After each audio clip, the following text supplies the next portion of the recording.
Yeah, today obviously this week is a good week for us. It's a bye week. Generally, this is a week where you self-scout, you self-evaluate your football team, what we've done offensively, defensively, as well as special teams. You also evaluate your players, and that's very important. We're at a point now, I think, with 7 games left, we kind of got a feel for who we are as far as athletically, what players we have. Now it's how do we fit them in the system and utilize their strengths so they can be successful. So that's kind of where we're at. A couple things you look at what we've, I would say, not done but need to improve on. Scoring offense. We're averaging about 22 points a game. You'd like to be in the mid-30s. Running the football, we're about 127 yards a game. You'd like to be a little higher than that. On completion percentage, defensively, we got to get that down. It's about 62%. You don't want to live that way. Interceptions defensively, we only have 2. We've caused a lot of fumbles, 14, but we only recovered 5 of them. Red zone defense is not where we'd like it on both sides of the ball, to be quite honest. Sacks are always critical in games. We got to get to the quarterback a little bit better than we have. We're at 10 sacks. That's about 2 a game. That's kind of not the number you want. Third downs are always big in any league. We've got to improve both sides of the ball there. And fouls, I'm real big on fouls. We got 25 fouls. That's 5 a game. That's too much. And I think if you look at us in the fourth quarter, we've struggled in the fourth quarter. We're -4 as far as points scored and points we've scored. So that's not a good quarter for us. Fourth quarter's been okay. We're only +10 in the fourth. We need to close games out. This is why I think when you watch us play, we're in a lot of one-score games. Either we start slow and we get going, and then at the end we kind of let our guard down and people kind of get back in the game. And so that's what we are right now. Third quarter's been a good quarter for us. Last year that was our bad quarter. We weren't very good in the third quarter. This year, so far, it's pretty good. We're +19. So that's a good thing. So there's a lot of things that we have to do better. We have some distractions that are looming. HBO will be here next Sunday. The Atlanta Falcons will be here for a week on Monday. So there's a lot of things swirling right now that we got to make sure we don't get caught up in all that stuff and just focus on what we need to do to get better this next 7 weeks. So that's kind of where we're at. Paul? Hey, Coach Paul Richardson with the Sports Cave. Last year, you talked about winning on the road a lot and how you had to. This year, 2-0 on the road, Michigan State, Cal. Yeah. Are they, I don't want to say buying in, but are they understanding that that's important and they're playing better for it? I think this. I think our 2 road wins, when you look at the teams, they were similar. Tough physical football teams, not a lot of scoring. And so that helped us. We didn't get behind early in the game. We could play methodically how we wanted to play. That helps you on the road. You know, I always say if you can take the crowd out of it and keep the score down early, it's hard on the home team, not the visiting team. It's hard on the home team because of the expectations and everything that your fan base has when you play at home. So when you eliminate the noise, it becomes more. It becomes harder. It's like us. We don't start fast. And if we can keep people down as far as points, we can kind of build our momentum, and we were able to do that, fortunately, on 2 road games thus far. Doug Haller, The Athletic. Herm, you mentioned the Falcons. 2 questions. You mentioned the Falcons. Why are they coming? And also the HBO part of it, yes, I can understand how that's going to be a distraction, but in what ways would maybe that exposure benefit the program? Well, I think it benefits the program because, it kind of lets recruits look at what you do behind the scenes a little bit and how you coach, and I think they get a good feel of how we do things. That's the good part. The other part is I've been involved in these things before, and I've said it, players that don't talk, all of a sudden they start talking, because it's television.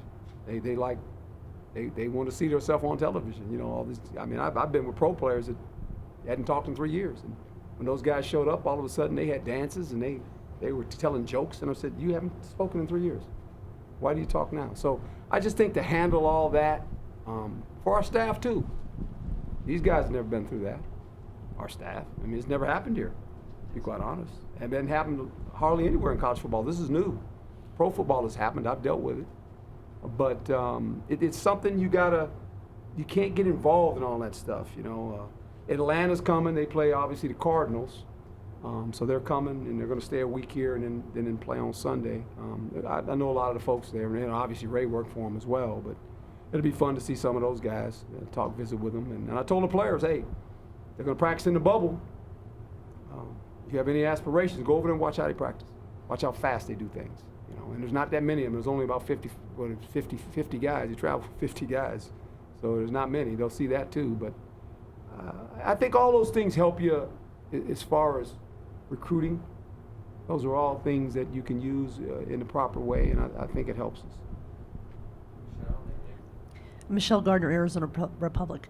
Coach, can you update us on the injury factor? You had guys that didn't play and a lot of guys banged up, and obviously an off week is good. Yeah, Kobe is having surgery. He has surgery on his hand, but he should be available to play. So it's a good rest week for him. Steve has a little sore neck. We kept him out. We kept Eno out. You always keep running backs out when you get a bye, just because of what they have to do. Quarterback, he participated in a few drills, kept him out.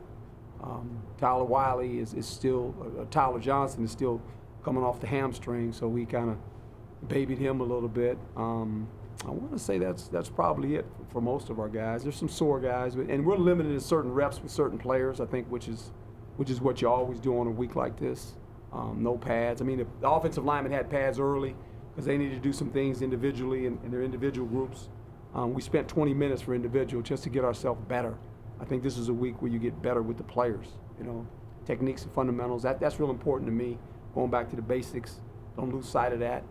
And just defining what we want to do offensively and defensively, and maybe, defining things even more, being more specific things. And I think this is a good week to get all that accomplished.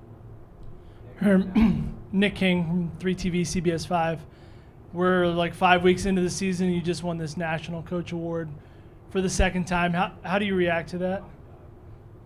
Oh, it's news to me. I don't. I think anytime you receive an award as a coach, it's obviously humbling.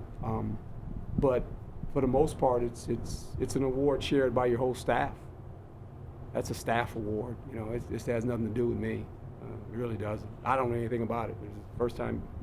Thanks. Let me know, but I'm oblivious, man. I don't know what's going on in the world. I don't. I just come to work every day. But it's when you receive something like that, it's obviously humbling. Bobby Dodd. The man was a great football mind and a good football coach. And it's a staff award. And it don't seem to me it's about the staff. Tell our staff they want another award, I guess. Did you? Okay. That's fine. I don't. But I appreciate you, my man. I appreciate you. Thank you. Alex Simon, Cronkite News. Herm, when you said after the game Friday that your team's kind of naive and they almost don't know better, is that something you kind of see as a good thing, especially with all the freshmen and trying to balance that? Yeah, you do. Because they just kind of go. They don't. They don't know any better. They don't. They don't. And I don't mention it. I don't talk about it. I just say, we're gonna play these guys, and because they don't know. Young people today, it's not their fault. It's not. And I don't. And I'm gonna say it, and people are gonna say, he's an old school. I learned this a long time ago. No, I'm not old school. I'm right school. I just try to do things right. And I think growing up for me, the history of football was important because that's the era I lived in. Certain teams, certain eras, certain players, certain stadiums, the ambiance of all this stuff, it meant something to me growing up as a young kid, right? Not so much anymore because there's so much information out there, right? And they just kind of like, it's Michigan State, okay. we're going there. Yeah. Hard place to win, right? I mean, you know, that would have been big to me, right? When I was their age. Anymore, it's a relief when we win, for me, right? That's what I get out of it now at my age. You're relieved because you said, okay, these kids can enjoy a win, and the coaching staff, all the work they put in. So I just think every era looks at it a little bit different. But our guys, the one thing I know about them, thus far, they've never walked into a stadium, whether it was here or on the road, and didn't think they had an opportunity to win. So that's a good thing. And that's how I want them to feel. I want them to feel that way. Whenever they walk on the grass, we got a chance. If you got a chance, that's all you ask for. And you got to go play. I just want to double check on Kobe. Were you saying that you don't think he'll miss any time? No, he should play. Okay. He should be able to play. Okay. And also, when you went back and watched the film Against Cal. and watched Eno, just what were your impressions of just how he ran the ball? Real physical. And, you know, he knew this game was similar to Michigan State. It's going to be a physical contest, especially up front. They got some good linebackers. They do a nice job. And obviously he's the Mandrake guy, you know, 3 touchdowns against a crew like that, and especially where he scored in the money zone, in the red zone, where we're going to give him the ball. And, you know, that's always refreshing when you get your running back going, because when he can make an emphasis and run hard like that, it just kind of makes your team feel good. You know, like you watch a guy like that, when you're watching him, you go, man, this dude's breaking tackles, and it's just like, you like that stuff, you know, and I think, you know, he had one of his better games running against a really stout defense on the road. You know, that's credit to him. And the offensive line as well. They did a nice job of blocking, but a lot of it was on his own. I mean, he made the second guy miss, and he lowered his shoulder a couple of times to get some extra yards for us. Ray Tejas, ABC 15 Yes, back here, Coach.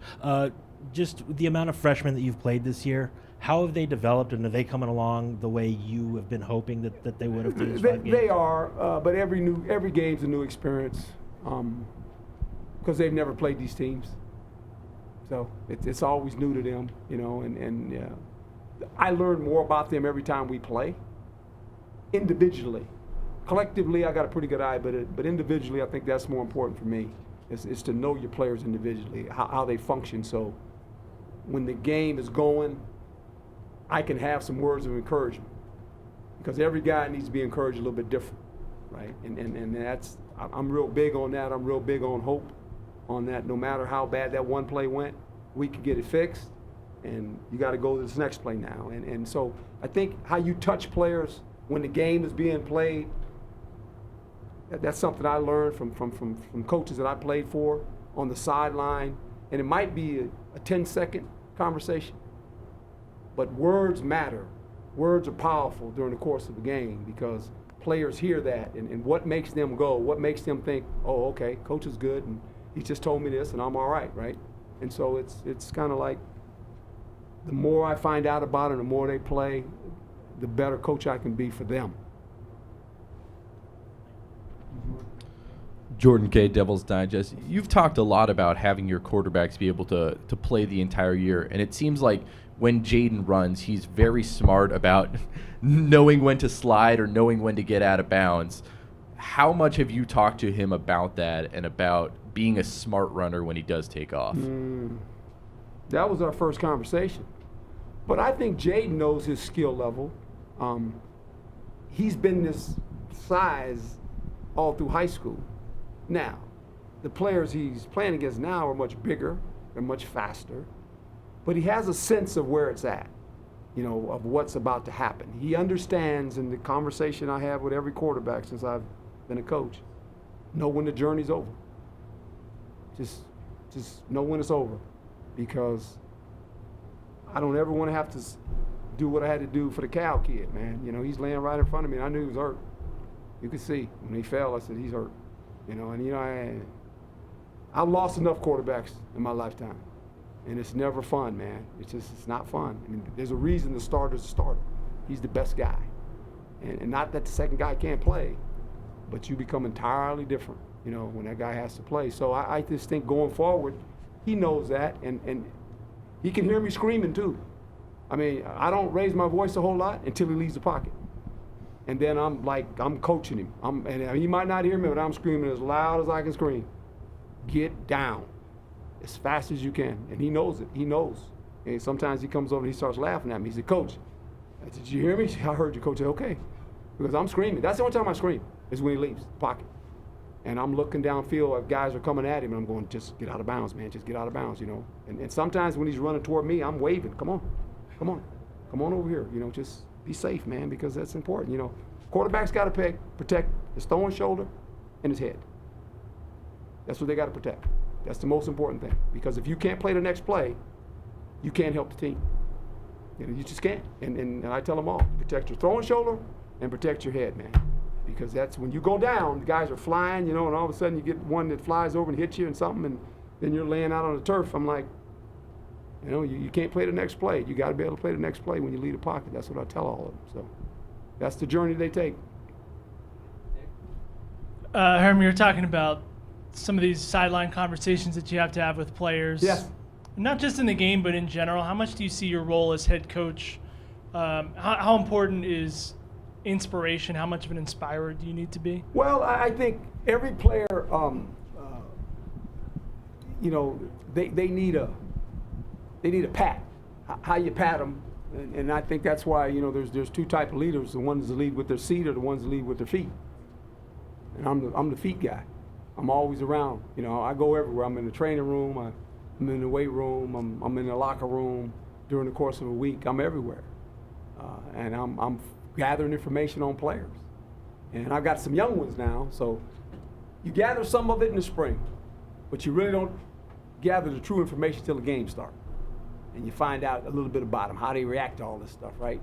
And I think I've always been that way as a coach. You know, when I became a coach in college, I only had to coach a secondary, so I was good with my guys in the room, you know, and same way in pros until I became a head coach. And I had to expand my envelope, you know, and the first one you got to be hooked onto is a quarterback. You got to know who that guy is. I mean, if you don't know him, you're in trouble. You better know him. And, you know, you have conversations with him. Some of them are 20 minutes, some of them are 5 minutes, some of them are 2 minutes. But they're all meaningful because I'm sending a message, you know, that hey, man, here's what I'm thinking, what are you thinking? And in the same way with all players, there's always a player or two that you're going to embrace before the game. The guy I embraced in Tampa was John Lynch, and told him, look, I can't play, but take a little bit of me out there with you. I'd appreciate that. That's just me. Because I'd do anything to play again. Because there ain't nothing come close to playing. Nothing. It's just different when you play, man. And I get it, and I know the feeling of what those guys are feeling, and that was my deal with Lynch. We'd embrace right there on the 50 before every game. And we have the biggest bear hug, and I say, man, take me out there with you. You know, and that's just me. I love the game of football. I just do. And I think the more you know about your players in moments of when they need some encouragement, that's what I'm there to do, you know, because I know how hard it is. Hard game, man. It's a hard game. It really is. But that's what I enjoy about it, to be quite honest. Chris Cartman, Sun Nova Source. Herm, you had a couple really successful counter runs on your touchdown drives, first one, last one. Last year, the team kind of struggled running the ball, and then you went to more gap scheme stuff. So are you seeing a similar sort of trajectory? Do you feel like you're going to be settling in with your run game a little bit? I would hope so. It started with our offensive line. Hadn't played together first couple games, first three really. And then about the fourth game, you know, it started playing together. So now it's our third game. We actually get to play together in a row where we kind of got it solidified. So that helps you. Knowing what people are trying to do to you because you have a young quarterback, knowing they want to stop the runner. I said that on the offseason. I sat right here and said it. I said, if I'm somebody playing against us, this is what I'm going to do. They didn't need me to say that. They know how to do that, you know, and it's just that's what they're going to do. So how do you counter it? I think the pleasant surprise for us is no one anticipated the quarterback to be a runner. And I don't think he's a runner, but he's averaging about 3 first downs a game unannounced. That helps you. So now all of a sudden he becomes a part of the puzzle where you play us, you go, uh-oh, wait a minute. You know, he's a pretty good runner. And so I just think that helps you too. That definitely helps you. So I think the more we go down this road, the more we find ourselves and what type of running team we're going to become. But here again, points are important. And look, we ran the ball last year and we were averaging about 31 points. We got to get our point total up. Our defense can help on that by giving us a short field, by intercepting some balls, getting some more turnovers. That helps. But we got to score more. You got to score more. College football allows you to score more, and we got to score more points. Hi, Coach. Brady King, Cronkite News. Going back a little bit, you said Eno was the Mandrake this week. Yeah. Can you just reiterate what the Mandrake is and where it came from, and also how he reacted when you told him? He was good. I think he kind of knew he was going to get it. 3 touchdowns on the road is pretty impressive. As I said, it's just, it goes way back to my days and growing up. I became a Jimi Hendrix fan. I told the story many times as a young kid and went to a concert that I wasn't supposed to be going to, but I went. That's the greatest babysitter I ever had. Then from there, just following him, and then when you start getting in the coaching profession, you come up with sayings.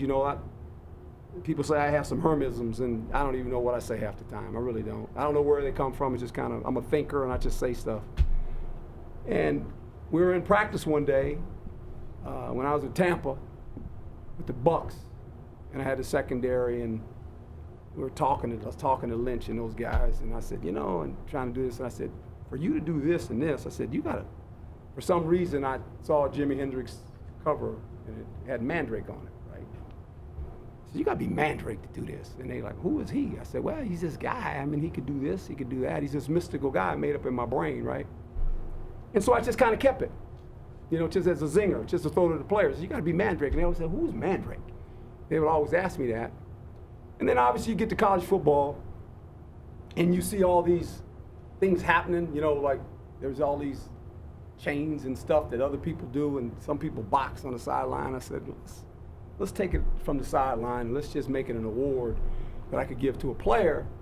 I want to give him an award, for being the player of the week for us, as a team. And I said, what would be something kind of good to do? And then obviously the Mandrake guy comes up again in my brain. And then I said, we got to create a poster of this guy. Because visually I never had it on paper, but I needed to put it on paper to what he looked like, right? So we created this guy, and then he got I said, you got to have a black helmet. You got a shield, you got to have wings, and he can do all these things. And so we created this guy in my office. We just created him. He just said, I want him to look like that, and he's got to look like that. And so then it was a uniform. How do you create the uniform? I said, it's got to be all black, right? And so we created a uniform all black. And I said, I think the players might like this, right? I think they like it. I do. Because it kind of sets them, they all want to be different, but it's a good way to be different, a part of the team different. In fact, you're the Mandrake this week. You carry the mantle. It's the first time our offensive players won it. It's gone to 3 defensive players, and Eno's the first offensive player to win it. So it's kind of one of those deals, having fun with it. I'm not too old to have fun, and I can relate to the players. And it was my way of giving back to them in a way that they can wear it all week. Now, he gets to wear it for 2 weeks because we got to buy, so that's pretty good. So he'll wear it the week of HBO, and they'll talk about Mandrake. And I don't know. He's this mystical guy. Lynch called me day before yesterday, because he watched the game, He said, who's going to be Mandrake this week? I said, I got somebody. He says, the runner? I said, it's going to be the runner. Right. So, he at least Lynch knows who the guy is. I don't know. That's the story. Herm, how many times in your NFL career did you do the Hard Knocks thing? I know you did it once with the Chiefs. We did it once with the Chiefs. Marvin has done it.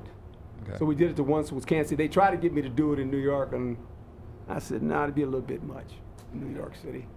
But you understand the appeal of shows like that kind of take fans behind. I think it's good. I've always said this: if you do it right, it takes the fan behind the curtain. Kind of how hard it is to be a football player, and all the work. For me, I always say all the work that the coaches actually put in, the hours they spent. And I think sometimes we lose sight of all that. They see the product on Saturday or Sunday whenever they watch a football game. But I think taking people behind the scene is important, because you you're talking about the game, and you get to promote the game, your sport, football. You get to promote that, and so I always say it's a good thing. I don't.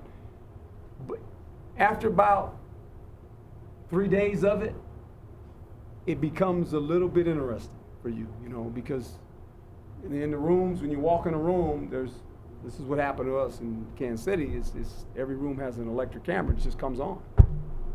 I mean, I told the coaches, if you got any private thing to say, you need to go outside the building.